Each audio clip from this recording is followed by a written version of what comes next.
working with the ranking member Nadell on some legislation introduced by one of our colleagues, trying to see if we can put some legislation forward that would help in this area. I want to thank my colleagues, including Representative Virginia Fox, Chairwoman of the Education Workforce Committee, for her important work on these issues. I want to thank Representative Murphy, who is a leader on this topic, has introduced 2 bills to advance free speech on campus, and co-chair of the Campus Free Speech Caucus, Ms. Kamick, for her work and passion for this issue. I also want to recognize Mr. Kiley, one of our members, who introduced a bill just last week that denounced anti-Semitism on college campuses. We look forward to hearing from all our witnesses today. And again, I want to thank you for coming. I now will turn to the ranking member for his opening statement, and then we'll get right to our witnesses. Actually, Mr. I forgot. Well, I'll wait till yours done, then I'll play a short video. We have a short 90-second video I wanted to show it. We'll play it right now. Let's play it right now. A 90-second video. If we can cue that up, we'll play this about what's going on college campuses.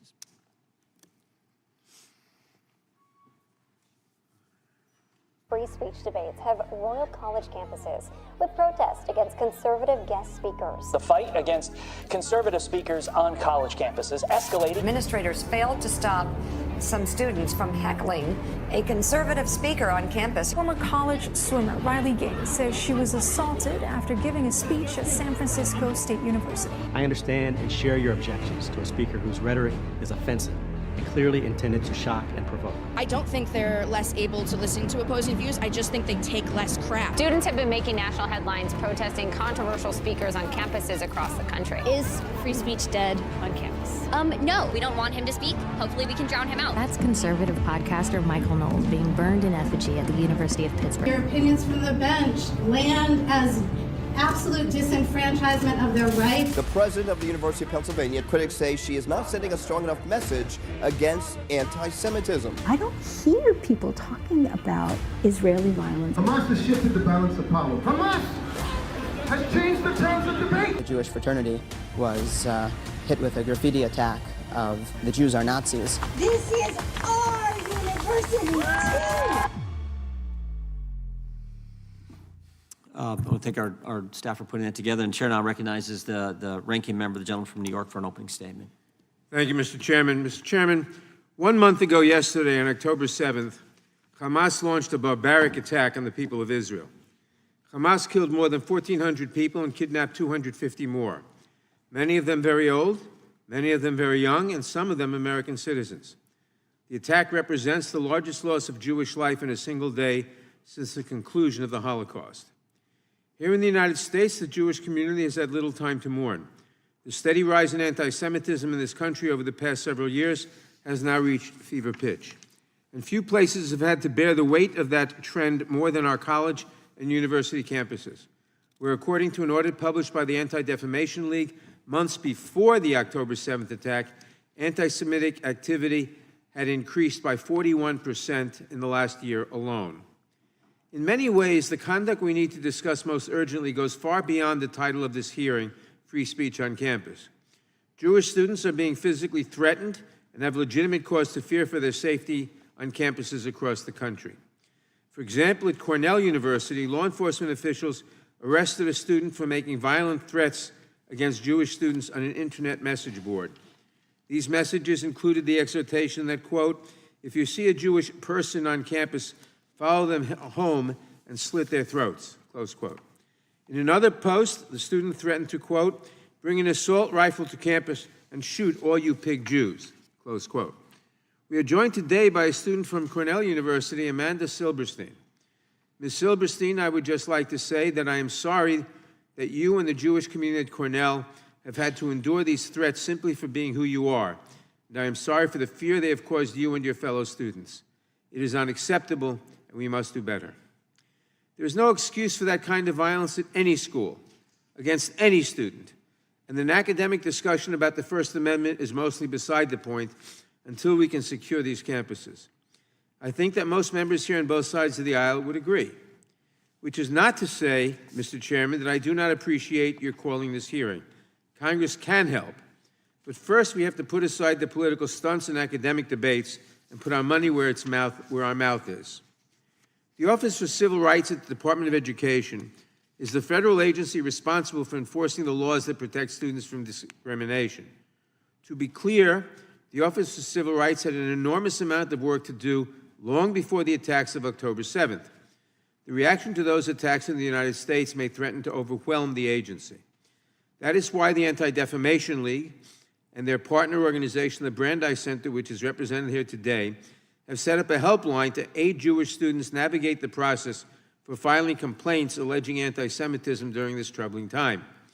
I would like to commend both organizations for their important work, and I encourage Jewish students across the country to make their voices heard. Congress also has an obligation to help. More than that, we have an obligation to offer meaningful help. If we want to get this situation under control, we need to move past debating the various theoretical definitions of the word anti-Semitism. We need to move past the meaningless resolutions on the House floor declaring our feelings about bigotry generally. We need to send assistance where it is urgently needed, and we need to do so today. Earlier this year, the Biden administration outlined a comprehensive national strategy to counter anti-Semitism. For that matter, the administration has also announced a national strategy to counter Islamophobia. These strategies are whole-of-government efforts to combat bigotry in every part of American life that the government can touch. The President has put enforcement of our civil rights laws at the center of these strategies. Long before we could have foreseen the wave of violent anti-Semitism that would sweep across the country, President Biden requested a 27% increase in funding for the Office of Civil Rights. If my Republican colleagues were serious about this issue, they would fully fund that request. Instead, they are fighting to slash the budget of the Office of Civil Rights and other agencies that would keep our children safe. Their promises about anti-Semitism and their actions disconnect in other ways as well. If my Republican colleagues were serious about anti-Semitism, they would have spoken up after the 2017 Unite the Right rally in Charlottesville, where neo-Nazis chanted that, quote, Jews will not replace us. If my Republican colleagues were serious about anti-Semitism, they would have spoken up when President Trump then declared that there were, quote, very fine people on both sides of that rally. If they were serious about anti-Semitism, they would have said something last year when former President Trump shared a meal with Nick Fuentes, a notorious white supremacist and Holocaust denier.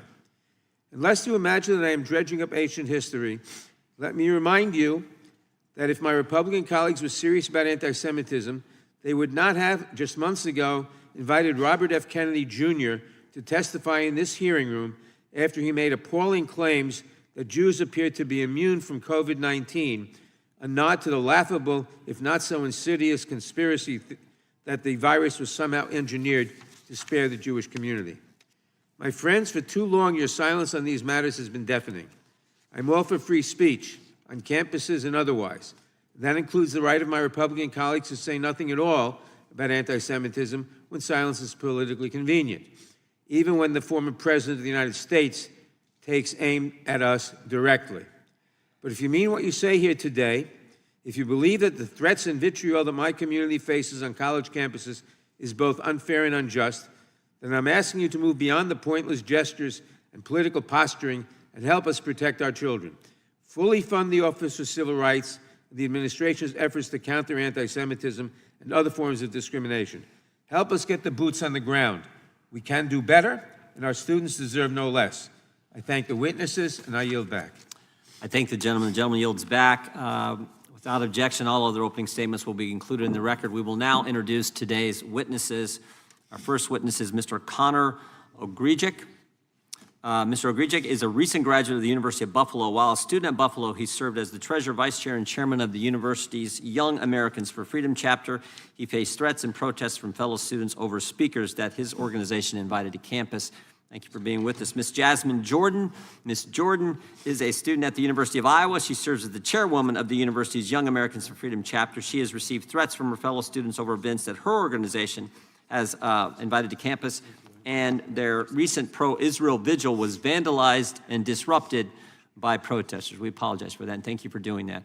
Ms. Amanda Silverstein, as the ranking member has already talked about, Ms. Silverstein is a student at Cornell University. She serves on the student board of the Reutemann Chabad Center at Cornell, the leadership of the Alpha Kappa Psi professional business fraternity, and as the director of marketing and communications for a Cornell-based startup. Thank you, Ms. Silverstein, for being with us today. Mr. Kenneth Marcus. Mr. Marcus is the founder and chairman of the Louis D. Brandeis Center for Human Rights Under Law. He previously served as the Assistant Secretary of Education for Civil Rights, the staff director of the U.S. Commission on Civil Rights, and as Deputy Assistant Secretary of Housing and Urban Development for Fair Housing and Equal Opportunity. We appreciate your work, Mr. Marcus, and thank you for being with us. Professor Pamela Nadell. Professor Nadell holds the Patrick Clenenden Chair in Women's and Gender History and is the director of the Jewish Studies program at American University. She has taught a variety of courses on Judaism and Jewish and women's history and has published several related books. We appreciate you being here, Doctor. And Ms. Stacy Burdett. Ms. Burdett is a public policy strategist and consultant. She has previously served as the Vice President for Government Relations, Advocacy, and Community Engagement at the Anti-Defamation League, and as the Director of Government and External Relations at the U.S. Holocaust Memorial Museum. We welcome all our witnesses and thank them for appearing today. We will begin by swearing you in. Would you please rise and raise your right hand? Do you swear or affirm under penalty of perjury that the testimony you're about to give is true and correct to the best of your knowledge, information, and belief, so help you God? Let the record show that the witnesses have answered in the affirmative. Thank you. You may be seated. Please know that your written testimony will be entered into the record in its entirety. Accordingly, we ask that you summarize your testimony in 5 minutes. I think we'll just go like we did. We'll start with Mr. Ogryziak, and then we'll move right down the line. So you're recognized for 5 minutes. Thank you, Chairman Jordan, Ranking Member Nadler, and members of the committee. Committee will be in order. Committee will be in order.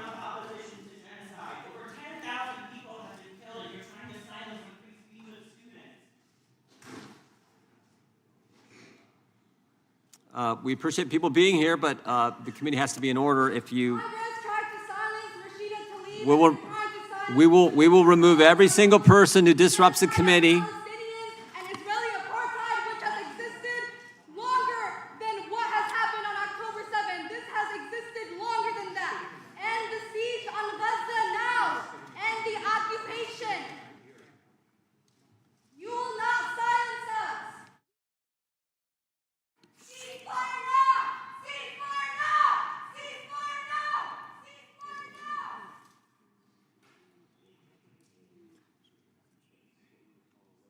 Gentleman is recognized. Thank you, Chairman Jordan, Ranking Member Nadler, and members of the committee. My name is Connor Ogryziak, and it is an honor to bring my experiences before you today. Although I had hoped... Speaking up against genocide become anti-Semitism. How is that the same? Meeting will be in order.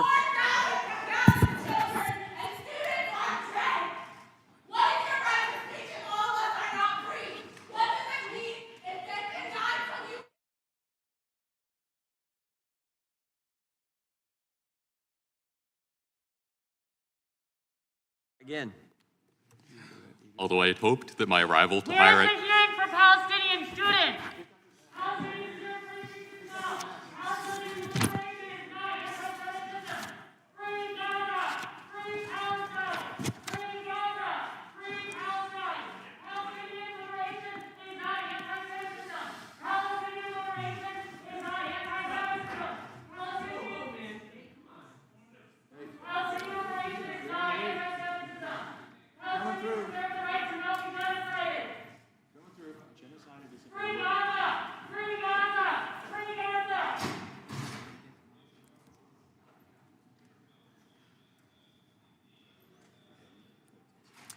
Mr. Ogryziak, we'll keep trying.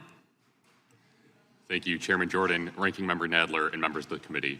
Palestinians deserve to speak on the genocide of their families. All right, sit down. You be Palestinian students deserve to speak on the genocide of their families. Stop silencing Palestinian students. Stop silencing Palestinian students.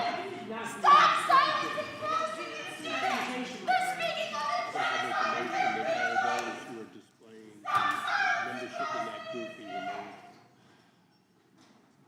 These people just being removed or arrested? Could, but...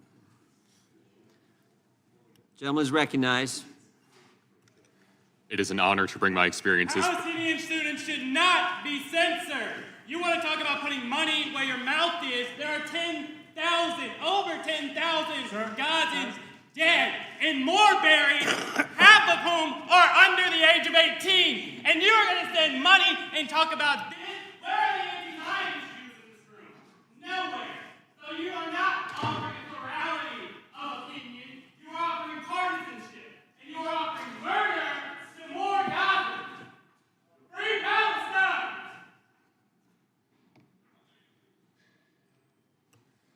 My name is Connor Ogrejock, and it is an honor to bring my experiences before you today.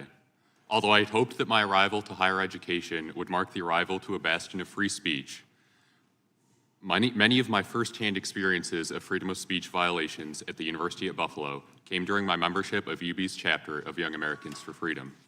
Two of the most prominent examples of freedom of speech bias that I witnessed at the university each came in the form of speaker events hosted by my chapter. In spring of 2022, as vice chair of my chapter, I had the opportunity to assist with hosting Lieutenant Colonel Alan West at UB, an event which was preceded by delays in the signing of our contract and a forced venue change, which was exposed by a Freedom of Information request. However, the most striking action taken against us followed Lieutenant Colonel West's speech, which had included a discussion of race in America and accounts from his decorated past.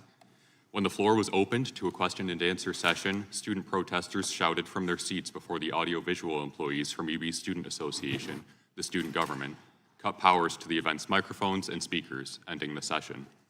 Confrontations continued upon the exit from the event, and once outside, as you just saw in the video before the opening statements, chapter members were chased by a 100-person mob across campus. What that footage did not show was the former chapter chair being forced into a bathroom where she called 911 for rescue, and another board member being physically attacked. With silence from the university and charges not pressed by the Erie County District Attorney's Office, I've since been left to consider the precedent this sets for those who plan to protest future events on campus. Though I may not be qualified to determine what constitutes adequate evidence in the eyes of the justice system, if those who were involved in this mob were able to resort to fear tactics and violence without consequence, what is keeping a pattern of this despicable behavior from being set and executed repeatedly? This thought remained on my mind throughout the planning of a March 2023 event that I hosted as chairman featuring Michael Knowles. This event would grow to gain more pushback than any event on campus in the previous 4 years and provide the most clear-cut examples of freedom of speech violations.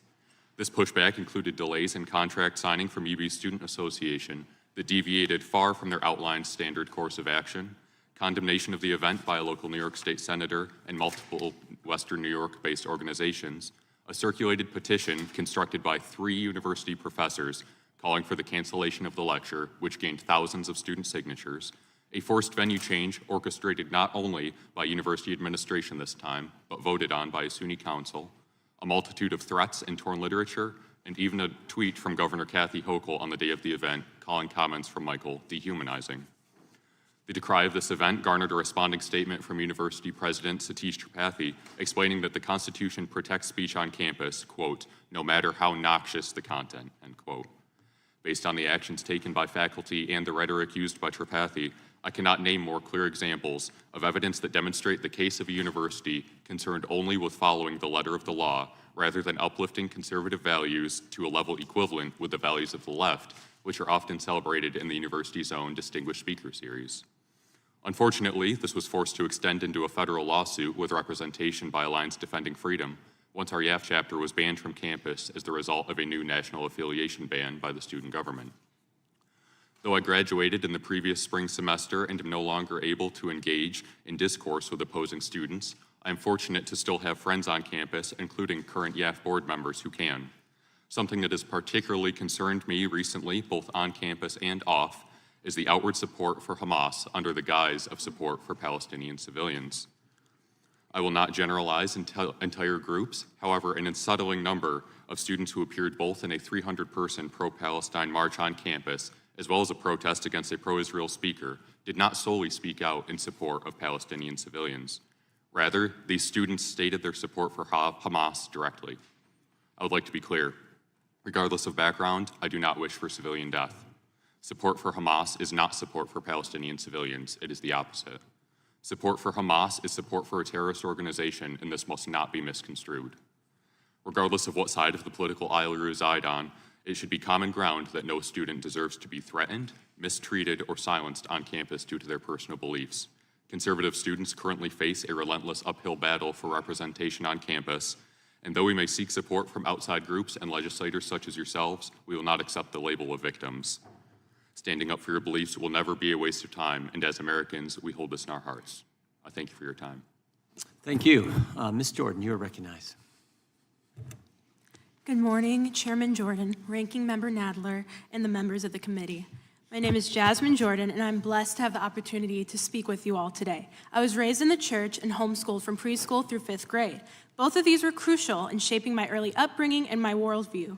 They gave me the strong foundation of moral beliefs and values that the Constitution was founded on. Lessons like iron sharpens iron, be a leader, not a follower, and so help me God are ingrained into every aspect of my character. As I progressed to the public school environment, this strong moral compass guided me throughout my journey, and I carried it with me to college. In spring 2022, I joined Iowa Young Americans for Freedom when I discovered that this organization aligned with the Christian conservative values instilled in me by my church and family. The more involved I became in the club, the more I discovered that the playing field for freedom of speech on college campuses was not equalized. The first time I noticed this was when Iowa YAF hosted Kellyanne Conway as a speaker. In response, I was doxxed in a group chat of over 800 students and was falsely labeled as a Nazi, a token, a white supremacist, and a bigot. Some individuals even expressed that I made them uncomfortable and feared that I might commit a hate crime against them, simply because I am Black and hold conservative principles. These students believe that if you are conservative, you are hateful, support oppression, and only want to benefit straight white men, even though such beliefs are untrue. When we hosted Lieutenant Colonel Allen West to speak on campus last year, he spoke on the topic of debunking diversity, equity, and inclusion, and proved that America is not racist. We used chalk advertisements to promote the lecture, which is something many colleges do, to effectively let students know about upcoming events. Immediately, our chalk was altered, which is a violation of school policy. New messages were put in place saying that Allen West is racist and that racism is prevalent in schools, thus critical race theory should be supported. At Allen West's lecture, a protester stood in the back holding a sign that read, "Stop the alt-right, punch your local Nazi today." This is blatant irony. Conservatives are slandered by students and faculty as harmful, yet here's an obvious example of someone openly delivering a violent threat and facing no repercussions. The entitlement continues. I find that when a conservative doesn't want to hear a speaker, they just don't attend the event. But when a leftist doesn't want to hear a speaker, they do everything they can to shut the lecture down. Our club recently hosted Matt Walsh. Students and faculty were willing to do anything to cancel the event just because they found Walsh's speech to be offensive.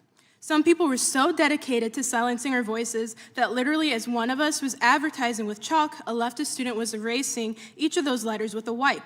We received death threats along with plenty of verbal harassment. That night, before the speaking event, my hallmate, who happened to be the one erasing the chalk, stalked outside of my bedroom door by putting his ear on it to see if I was in my room because he was just so outraged by my involvement.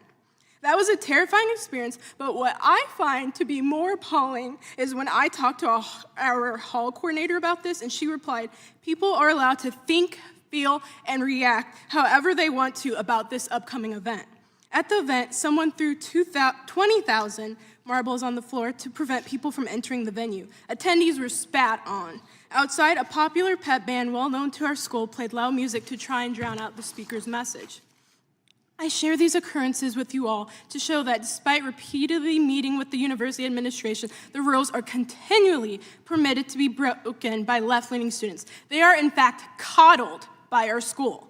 The university expresses affirmations and puts together support, solidarity, and celebration spaces. These individuals act out against conservatives without care or consequence and are empowered to act this way because of the lack of action by the administration and university leaders. Conservative organizations do not get the same resources that these other organizations receive. Conservatives often have to hide who they are and what they believe in so that they do not lose relationships or receive a lower grade or face constant doxing, harassment, intimidation, or threats.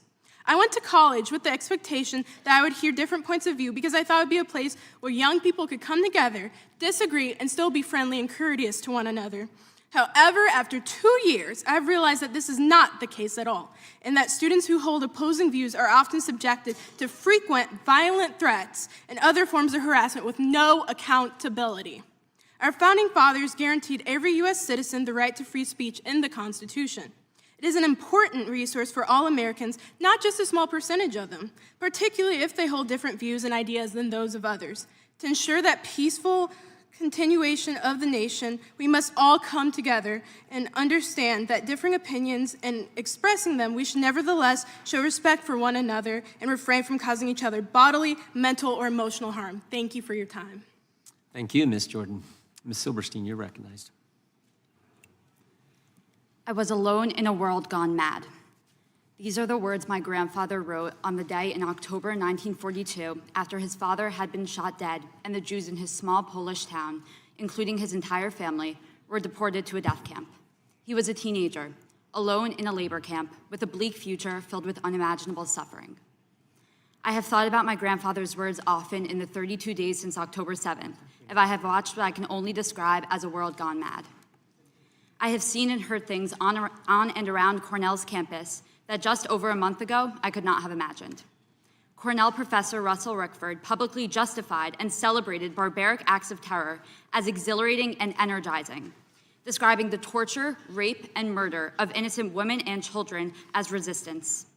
I see classmates perpetuating age-old anti-Semitic tropes on social media. I walk across a campus defaced with anti-Israel signage and graffiti, seeing phrases such as F Israel and Zionism equals genocide. Anti-Zionism and anti-Semitism are inextricably linked. This is evidenced by the Jew hatred that consistently and openly accompanies attacks on Zionism. On campus, I am now confronted daily with shouts to free Palestine from the river to the sea. This catchy chant is not about peace or sovereignty for the Palestinian people. It is a call for a Palestinian state extending from the Jordan River to the Mediterranean Sea, a territory that encompasses the entire state of Israel. It is a Jew-hating, genocidal mandate seeking to deny the Jewish right to self-determination in Israel. It is a call to exterminate all Jews in accordance with Hamas's open and unequivocal goal. This chant is not about Palestinian life. It is about Jewish death. Imagine that you frequent Jewish events on campus. Imagine that you live in a Jewish sorority house. Then imagine scrolling on your phone one day, only to discover that a fellow student wants to shoot up the kosher dining hall and I quote, gang rape all Jew pig women on campus. That is what my peers and I experienced last week when reading the multiple online threats made by a fellow student instructing other Cornell students to assault Jews on campus, to follow them home and slit their throats. This was not just hate speech. It was a call to action and an immediate threat. This sentiment did not begin with that student. Professors and student organizations have been fueling Jew hatred and spreading it across campus with disregard or potentially even with deliberate intent to incite. Free Palestine! Anti-Zionism is not anti-Semitism! Committee will be in war. Committee will be in order. Apologize, Ms. Silverstein. You can continue. And even after that student's arrest, professors have continued to teach blatant anti-Israel lessons in their classrooms. Students in the course Race, Racism, and Public Policy reported that Professor Lindsay played a video in class claiming that Israel is committing apartheid, in which students felt was an attempt to place blame for the terror attack on Israel. Students in the writing seminar, True Stories, taught by Professor Glaubman, reported that the professor suggested that Palestine is a textbook case of genocide and sought to pressure students who had previously expressed sympathy for Israel to change their views.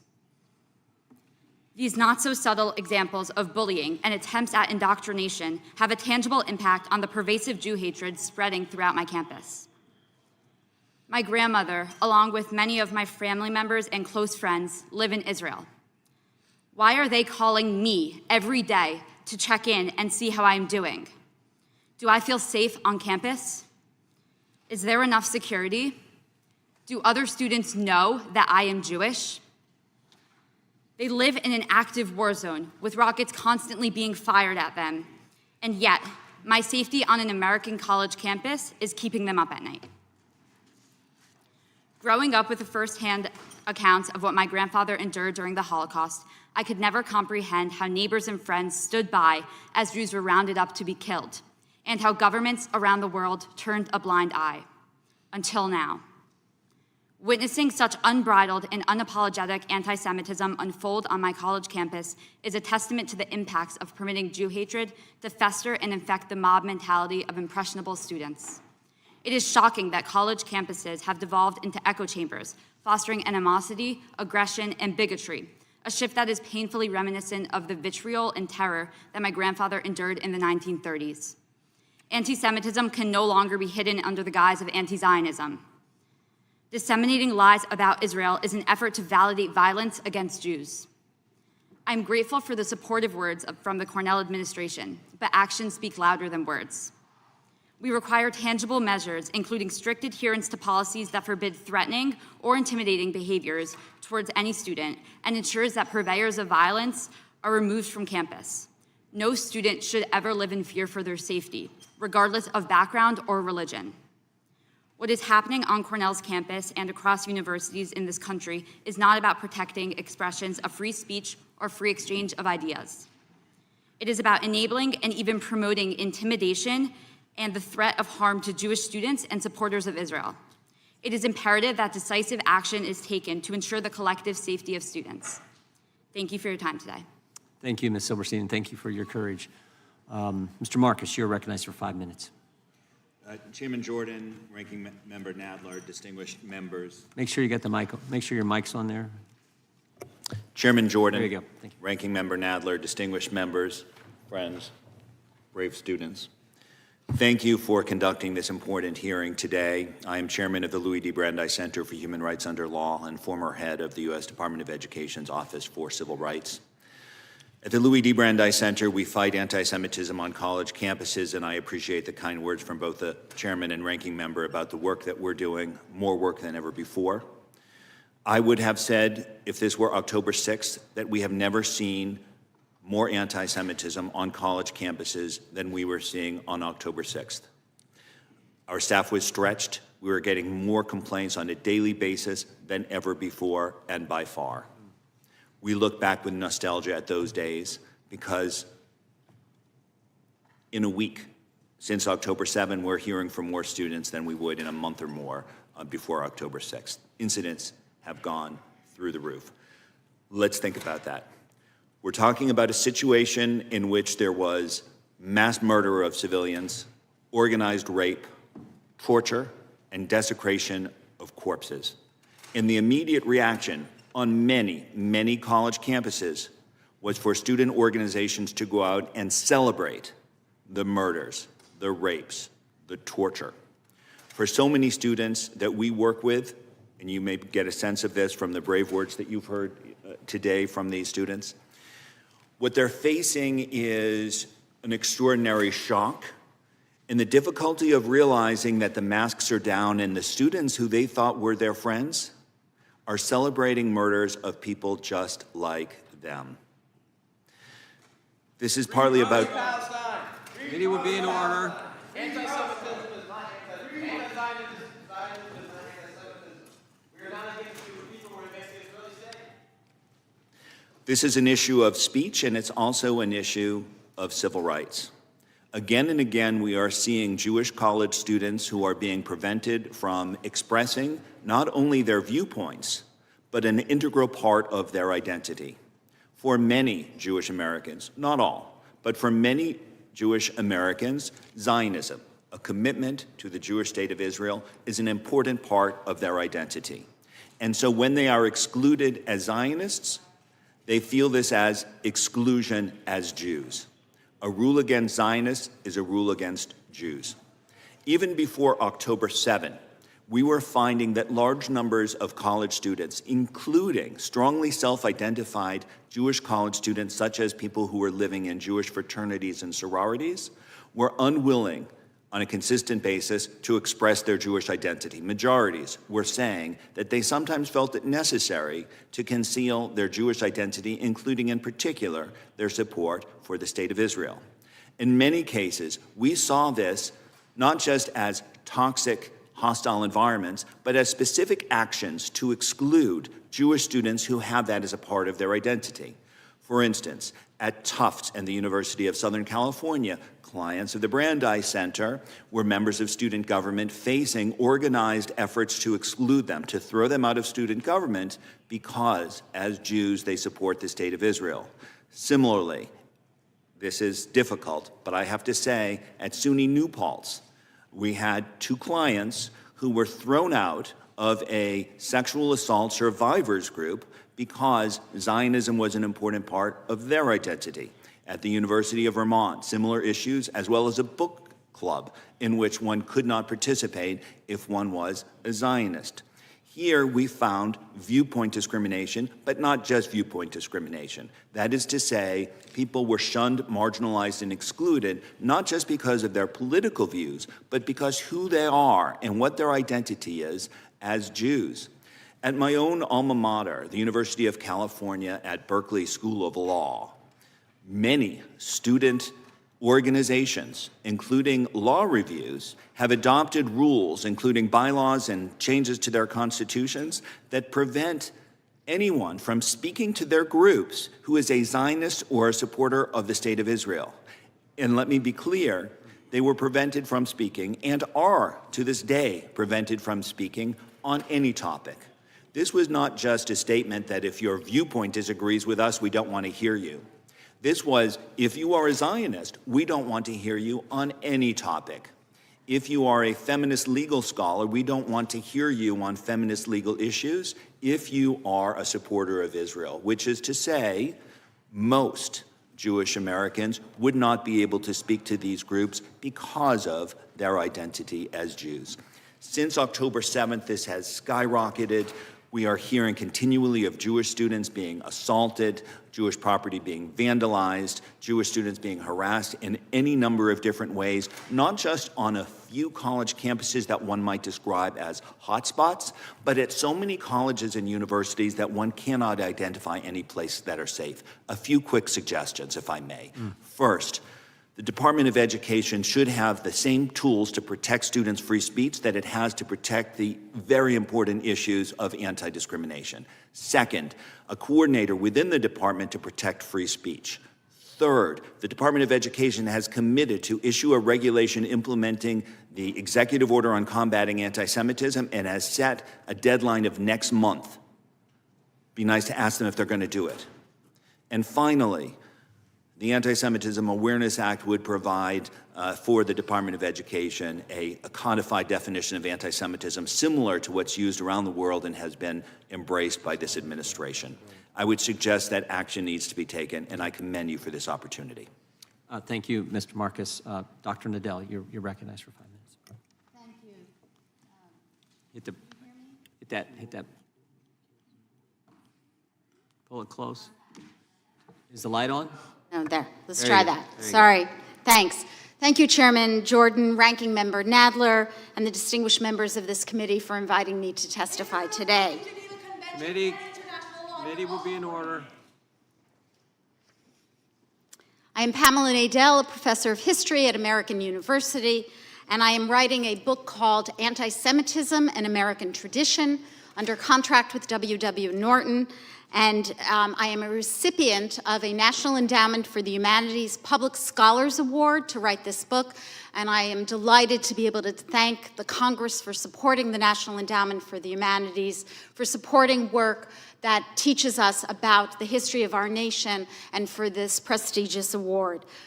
Anti-Semitic behavior that we're seeing right now on college campuses, as we have heard so brilliantly from the students and also from Mr. Marcus, this anti-Semitism is part of anti-Semitism that is raging across the United States. The last time that I testified before this committee in 2017 was in November of 2017, just after, 3 months after, the white nationalists at the rally, the Unite the Right rally in Charlottesville, Virginia, marched across the University of Virginia campus, brandishing tiki torches, and they were deliberately imitating the Nazi stormtrooper parades of the 1930s. During that hearing, I was opposed to Congress legislating any definition about anti-Semitism, and I remain opposed now because the definition keeps changing. It keeps morphing and changing over time. What I can do is I can give you some of the themes that are ensconced in the word anti-Semitism. Anti-Semites blame Jews for the death of Jesus and believe that the Jewish people across eternity should be punished for that crime. Anti-Semites believe that Jews have been corrupted by money since Judas sold Jesus out for 30 pieces of silver, and what they've done since then is they have used different code names over time. Shylock, Rothschild, and now George Soros to signify avaricious Jews. Anti-Semites believe that Jews' primary loyalty is to their people around the world and not to the nations that they live in. That conspiracy theory gained traction in the United States when Henry Ford published in the Dearborn Independent over 91 weeks a series called The International Jew, the World's Foremost Problem. Today, that charge that Jews are internationalists goes under a different code word, globalist. Across American history, the people from all walks of life have conveyed these anti-Semitic ideas. New Amsterdam's governor, Peter Stuyvesant, tried to expel, quote, this deceitful race, such hateful enemies and blasphemers of the name of Christ, close quote. The future president, John Quincy Adams, wrote, quote, the Jews would steal your eyes out of your head if they possibly could, close quote. Congressman Albert Johnson, a chief architect of the 1924 law establishing immigration quotas, told a Jewish reporter, quote, if the Jewish people combine to defeat the immigration bill as reported by the committee, their children will regret it, close quote. That was the past. What about today? We are just 5 months out from the massacre at the Tree of Life Synagogue, and I could give you so many other examples. As for the campus, anti-Zionism, meaning opposition to Israel's policies, absolutely crosses the line into anti-Semitism when it leads to discrimination, violence, harassment, intimidation, and bullying, as we have heard from the students today. The barbarity of the Hamas invasion, the torture, the rapes, the murders, and the taking of more than 200 hostages adds a terrible new chapter to Jewish history. Anyone who claims to care about human rights should denounce these horrors that so many students on college campuses not only did not, but that they claimed that the savagery was justified. It has caused not just students on campus, it has caused Jews around the world deep anguish. What happened on October 7th was not anti-Zionism, it was anti-Semitism. I deplore hate speech, but in the United States, in America, hate speech, including anti-Semitic speech, remains protected speech. For that speech stands at the core of liberal arts education, an education which I believe every single member of this committee benefited from when you were students at some of the nation's elite colleges and universities and the fine public colleges and universities that our country has. The value of free speech does not permit discrimination, bias, threats, or violence in any form, including on the campus. When these occur, our institutions of higher education have mechanisms for dealing with them. In May 2023, the White House published the U.S. National Strategy to Counter Anti-Semitism. The first time I believe that any nation in the world has published such a strategy. It talks about how to use Title VI to deal with problems of anti-Semitism on campus. I am a proud American, and I am a proud Jew. I never used to be afraid to identify as a Jew in this world. Since 2017, since that march in Charlottesville, I am afraid. We can work together in this country to resolve this problem, but it's not just a problem on campus. Thank you, Chairman. Thank you, Doctor. Ms. Burdett, you're recognized for 5 minutes. Thank you, Chairman Jordan, for inviting me and for having these students able to bring their voices here. We have too many conversations about them without them. And Chairman Nadler, thank you for always being a voice of conscience in this country against anti-Semitism and for the civil rights of all Americans. And listening to these students, if I had a Sharpie, I'd want to change my name tag just to say mom, because I too have a son processing these events on a college campus. A campus is the most diverse place most people will ever encounter. For the rest of their lives, graduates will sort themselves into the right neighborhoods, the right book clubs, the right school districts or houses of worship filled with people who agree with them. But in college, they live in the reality that a free society isn't only about what you get to say, it's what you have to hear. And managing that experience for young adults is a very hard job for universities. But students who can navigate the discomfort of conflicting ideas, and we've heard some here today, they will be leaders who can engage in the kind of give and take that we need to solve the world's biggest problems. And we're living in what it looks like to not be able to have give and take to solve problems. Now, just because speech is legal doesn't mean it can't be harmful.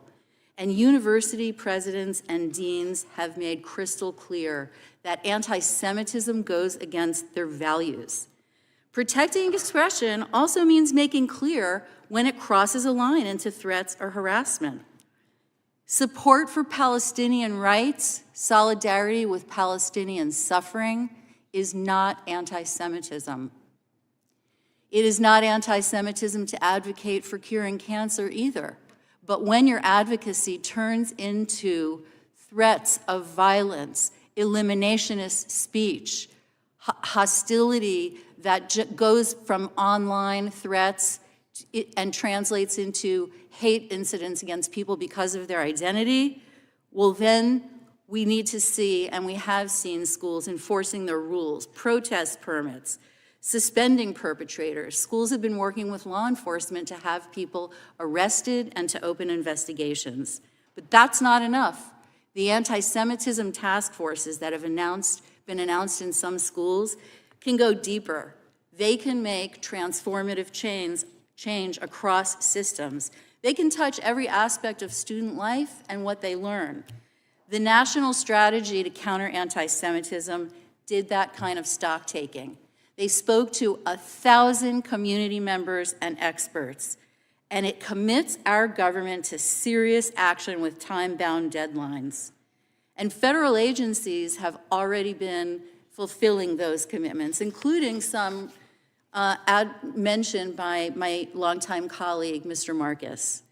In addition to the Department of Education, 8 other federal agencies have affirmed in writing for the first time that Title VI bans anti-Semitic discrimination in all federally funded programs. So if you ride on a transit system that gets Department of Transportation money, you are covered. These changes and commitments are important and dramatic and meaningful. And even the little actions matter. Making a new complaint form so that it says on the form and makes clear that if you're a Jew victim of harassment, you are covered. Making information available in Hebrew and Yiddish for Orthodox Jews who walk to and from synagogue and face attacks. They need to know their rights, and they need to know what recourse is available to them.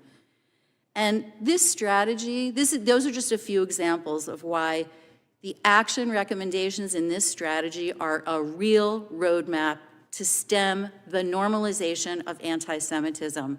It's got bipartisan, bicameral support, and so many organizations rallied around and celebrated this strategy because it's such a serious plan. So first, Congress should implement it if they're serious. And second, by the time a student files a complaint to the Department of Education, we failed them. Their peer networks have failed them, their school has failed them, and now they will be making a complaint. The number is what Mr. Marcus called through the roof. They will send those complaints to a civil rights staff that is already processing a record number of complaints with less capacity. So Congress should fund the Office of Civil Rights, put investigators in the chairs for the complaints that we know are going to be coming. We are sad, but we don't want those students and families to wait. And finally, it seems like the only thing communities and Congress can agree on is to fund security, and that's critical. But we can't legislate, regulate, tabulate, or barricade anti-Semitism out of our society. Jews are saying loudly and clearly they feel alienated, they feel alone, they feel disappointed in their allies, they want support. Prevention and awareness building and community building aren't some kind of extra. The Jewish community values those opportunities. You should see how many groups are working with the U.S. Department of Agriculture that never did before. We want these programs. We want to engage in prevention. And the Department of Justice, Civil Rights, Community Relations Service, and those programs that we sometimes think of as an afterthought, they are essential to prevent these incidents before they escalate. Jews are a small minority in this country, and we are targeted so disproportionately by hate violence. That was true before October 7th. It was true 10 years ago. We don't have the luxury right now to be partisans of anything but our safety. And right now, the national strategy is the best blueprint for action I have seen in 30 years of writing blueprints for action. The clock is ticking for us and for Jewish students. So the question isn't whether, but how quickly is Congress going to fund and implement it? Thank you very much. Thank you, Ms. Burdett. We will now proceed under the 5-minute rule with questions. The chair recognizes the gentleman from California, Mr. Issa, for 5 minutes. Thank you, Mr. Chairman. The testimony today obviously is concerning. I want to touch on a few points and then ask a couple of short questions. I wish I had more time. I grew up in a Jewish neighborhood. I grew up at a time in which there were wars between Arabs and Jews in the region. Those wars have ended. When this war began, I was in Bahrain, a country that has signed diplomatic relations with Israel. They didn't do it because the Palestinians were being treated well or ill-treated. They did it because, in fact, Israel is a partner they wanted to have against Iran. I'm going to say here today, and the protesters who have all been escorted out probably don't understand, but they are playing into the hands of Iran. They are playing into the hands of the last major nation to be not just anti-Semitic, but wanting to destroy the state of Israel, and doing it in no small part by funding activities around places, including college campuses. So I'm going to agree partially with Ms. Burdett.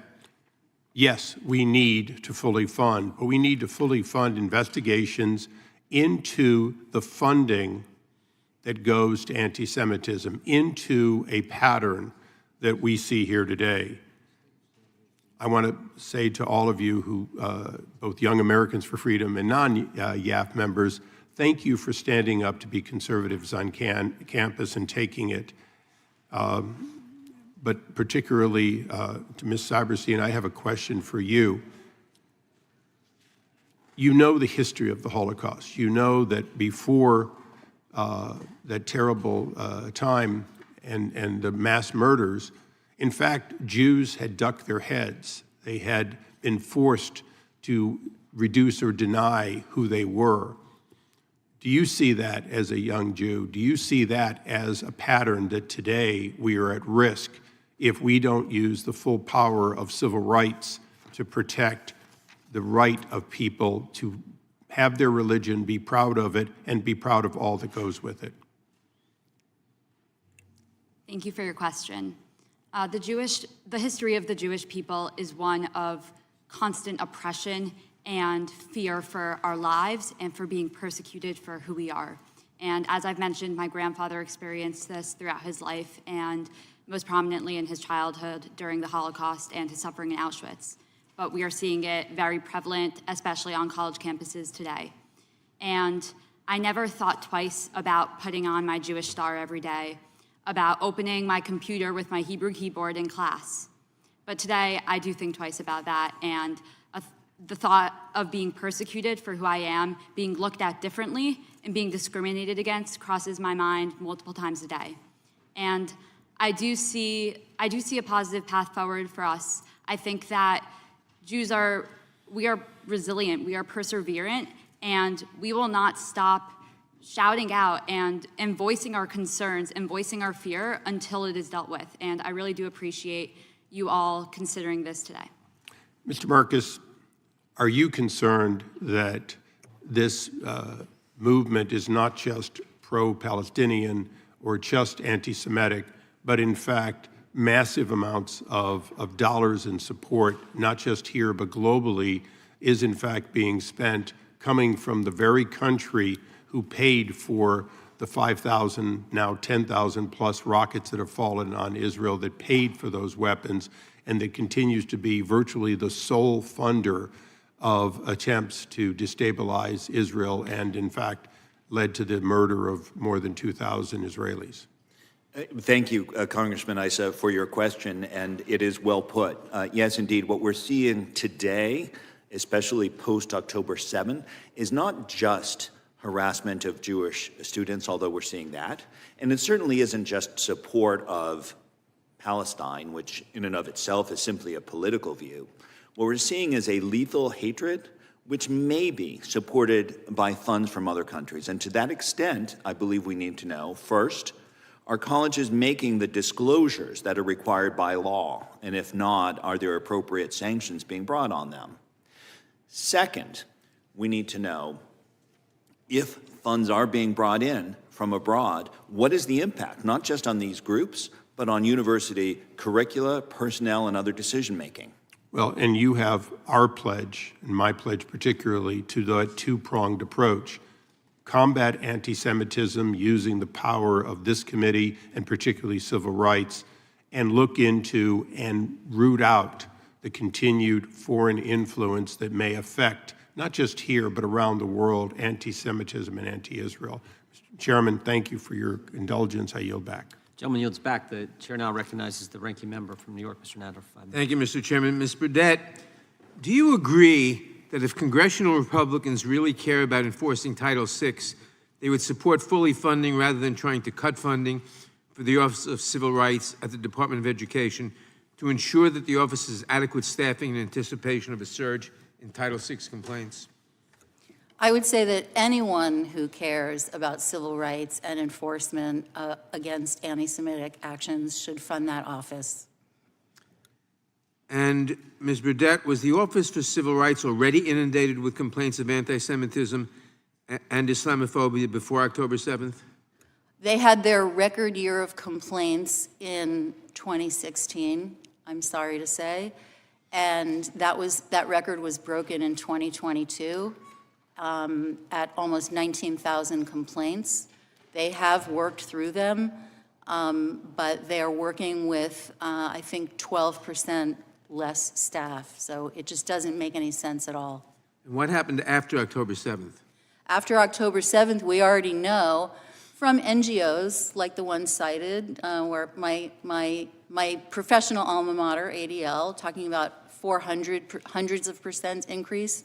But if you ask Mr. Nadler, the NYPD, even reports coming to them in just 3 weeks have been skyrocketing. And when you compare it to an average month of October, there are 3 times as many incidents. And I'm sure police departments in a lot of congressional districts would say the same. And what do you think will happen going forward? We know that every time Israel is in the headlines, unfortunately, attacks against Jews go up. So inappropriate. There's no war, there's no conflict, there's no injustice that entitles someone to punch their neighbor in the face, to spit at them, and all the things we've heard here from these students. I think that this war won't be a 6-day war. This conflict, the tension on campus, is going to take a very long time to work through. It's really a work in progress, and I think we're going to be dealing with these incidents for a long time. That's why I mentioned the Community Relations Service. I don't know if we think about it every day, but those civil rights tools and instruments and outreach programs that we have, they're going to work first. The universities and those programs have the ability to help Ms. Silverstein right now without a law and without a markup. Thank you. Professor Nadell and Ms. Burdett, In your testimony, you noted the White House's national strategy to counter anti-Semitism. For the record, I would also note that the White House is also pursuing an analogous national strategy to counter Islamophobia. To the extent you are able, can you explain the national strategy to counter anti-Semitism and highlight why you think it's valuable and effective? Thank you. Thank you for your question. I was one of the 1,000 people that the White House talked to as they were developing the national strategy to counter anti-Semitism.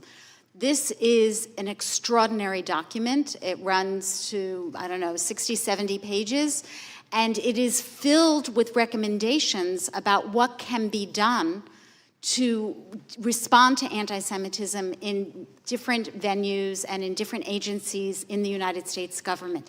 As I said in my opening remarks, I know of no country that has ever developed such a strategy. And believe me, as we know from the testimony of Ms. Silverstein, we know that other countries could have developed this if they had the goodwill to do so. So, for example, it talks about, as Ms. Burdett was talking about, it talks about what should be done in the Office of Civil Rights in the Department of Education. Since the Obama administration, Title VI has protected Jewish students under Title VI by understanding that they need to be protected based on ancestry and based on ethnicity, because Title VI doesn't specify based on religion. And to understand Jewish identity, it's a very complicated phenomenon. So there are these kinds of measures there. But what I'm hearing from Ms. Burdett, and I'm not an expert on funding in the government, is that it's not been sufficiently funded. And what is very clear, both from Ms. Burdett's testimony and from Mr. Marcus's testimony, is that it's going to need more support than ever before. Thank you. Thank you. Let me just say to Ms. Jordan and Mr. Ogritziak, I hope I haven't mispronounced your name, as a very proud left-wing liberal, I hold no truck with trying to silence conservative voices or any other voices. And on college campuses or anywhere else, freedom of speech is a fundamental value. And I would just say that this is not new. When I was an undergraduate at Columbia, I was shouted down by an organization called the Students for Democratic Society because I was not left-wing enough in their opinion. This is something that is an ongoing fight, and in a liberal society, we must conduct it. And I'm sorry for your experience. Oh, and I ask unanimous consent to include the following items in the record. Written testimony of Jonathan Greenblatt, CEO and National Director of the Anti-Defamation League. A letter dated November 6, 2023 from Secretary of Education Miguel Cardona to Speaker Mike Johnson outlining the Department of Education's efforts to combat anti-Semitism and Islamophobia on college campuses.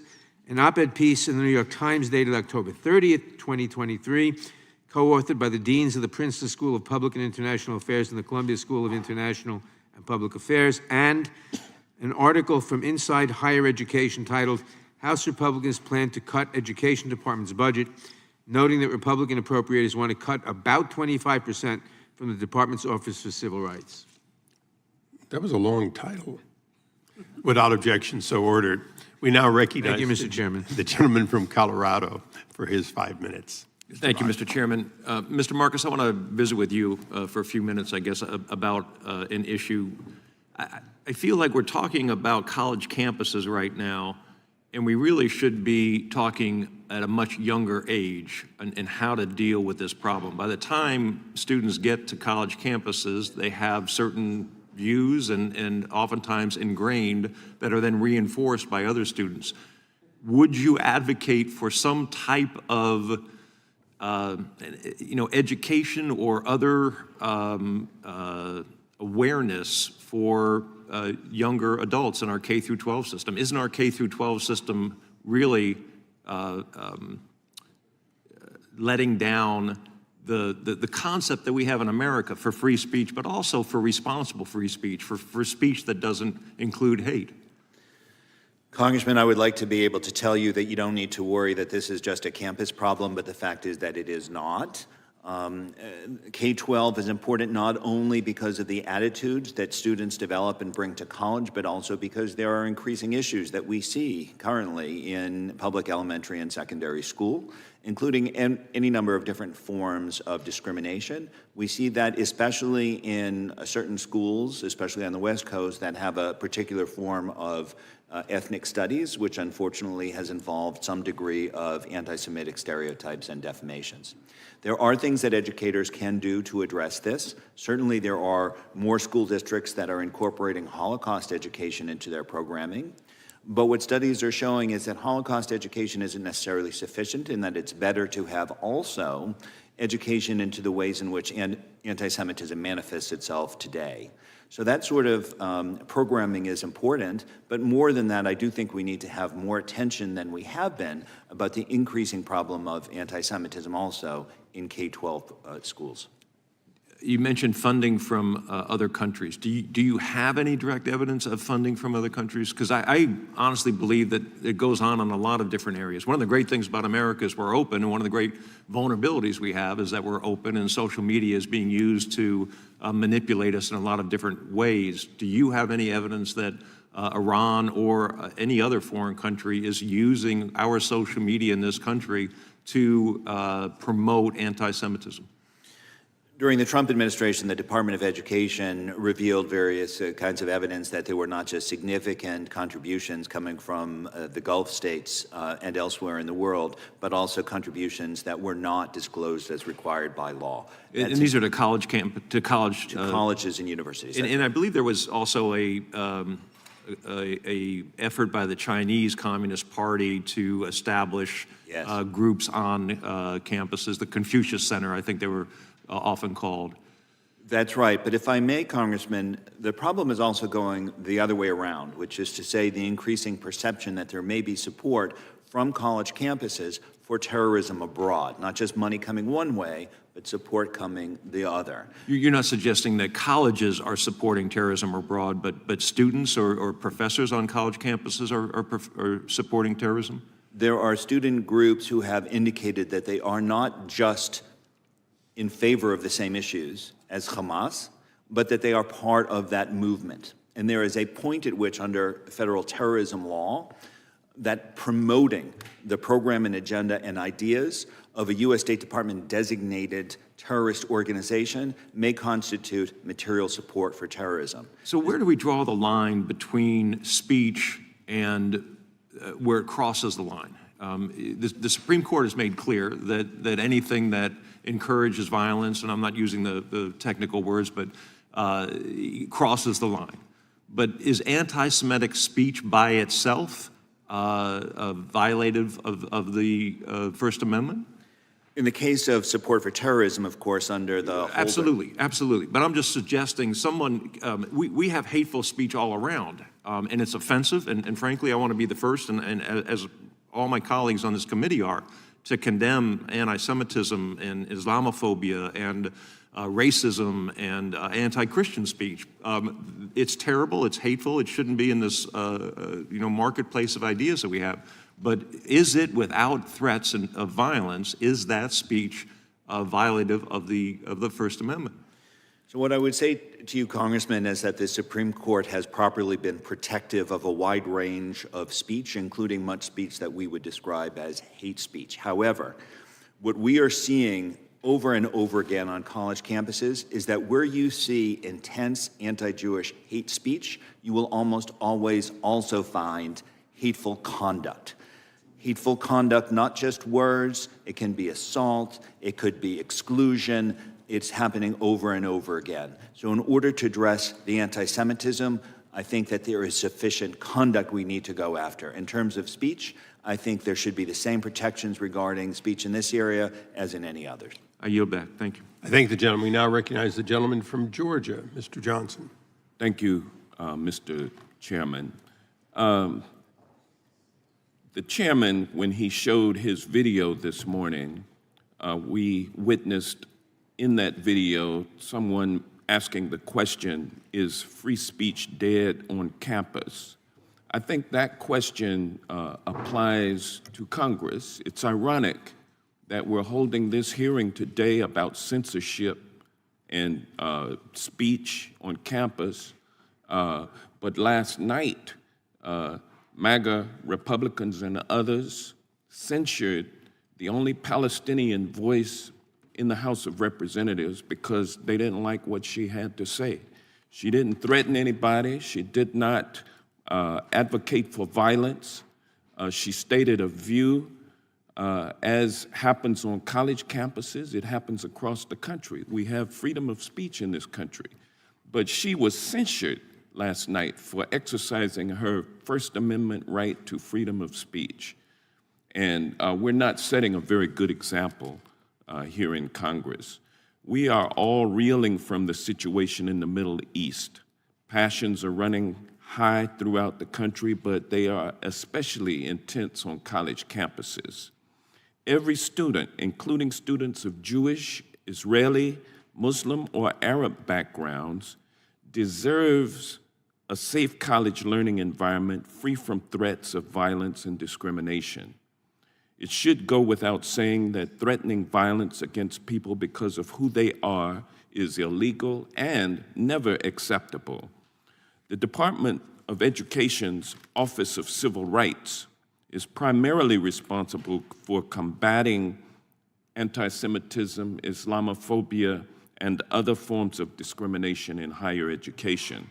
The Office of Civil Rights has already seen a dramatic rise in Title VI discrimination claims in the wake of the October 7th attack by Hamas. But the Office of Civil Rights needs sufficient funding to carry out its civil rights enforcement mission. President Biden's budget requested a 27% increase in funding for the DOE's Office of Civil Rights, but MAGA Republicans are pushing to slash its budget. MAGA Republicans need to stop playing political games with Jewish lives, with Muslim lives, and all students' lives by giving the Department of Education the money that it needs to keep students safe. Professor Nadell, what lessons can we draw from the long history of anti-Semitism, and what do you think criticism of the government of Israel, or let me ask it this way, do you think that criticism of the government of Israel is always anti-Semitic, or does it depend on context and how such criticism is expressed? Thank you for your question. As a historian, I think everything depends on context. I think we always need to think more broadly. It's very clear that criticism of the government of Israel is not ipso facto anti-Semitic. If it were, hundreds of thousands of Israelis who he had watched in the past months turning out to throng the streets of Tel Aviv and of every city and hamlet in Israel would have been seen as anti-Semitic. So criticism of the government's policies is not by itself anti-Semitic. However, what is anti-Semitic is to deny the Jews the right of self-determination, a right that is internationally protected, and to call for the destruction of the state of Israel. So there's no question about that. What we know from the long history of anti-Semitism is we know that Jews live with memories of hate against their people that go back to ancient times, and that they live with the fear or with the sense that they may encounter it in their lifetimes, and that they are afraid that it will continue forever. We know that anti-Semitism, in those three little examples I gave you, that anti-Semitism has coursed across American history. It has risen in some time periods, and it has been more under the radar in others. Historians used to call the years between 1933 and 1945 the high tide of American anti-Semitism. I have been saying, not just since October 7th, I have been saying for far longer that we are living in the high tide of American anti-Semitism, but I won't be around to write about that. But what we hear from the students, but also what we hear from those who are afraid to walk into their synagogues, who are concerned about the future of their children, of their grandchildren. My niece did not send her daughter, my niece did not send her daughter to a Jewish preschool on the day of global jihad because she was afraid it would be attacked. We need to deal with that in the United States. Thank you. And it wasn't made easier when ex-President Trump made his remarks about there's good people on both sides when he's talking about down in Charlottesville. But thank you, and I yield back. Thank you. The gentleman yields back. We now recognize the gentleman from Florida, Mr. Gates. I want Israel to win and Hamas to lose, but this is not an Armed Services Committee hearing about the military. It's a judiciary hearing about speech. And in that vein, I am reminded of the great words of the philosopher Austin Powers, who said, "There's only two things I can't stand: people who are intolerant of other people and the Dutch." And a similar tension seems to be on display today, because on one side of the witness table, we have people saying, we have speech that we would like to have vindicated, and we're under this tremendous pressure from these entities that offer a heckler's veto of what we're trying to get out. And then on the other side of the table, you have people saying, well, there's speech we really don't like that's anti-Semitic and problematic, and we got to figure out ways to root it out. There is an inherent tension in having that discussion on those terms, and increasingly it feels as though if we like speech, then any effort to constrain that speech is really problematic and the committee needs to explore it. And if we don't like speech, we're increasingly censuring it on the House floor. We're increasingly confronting it on pretty negative terms. So I guess I want to just go through some of the statements some of our witnesses made. So Mr. Marcus, a celebration of what happened on October 7th. Let me disclaim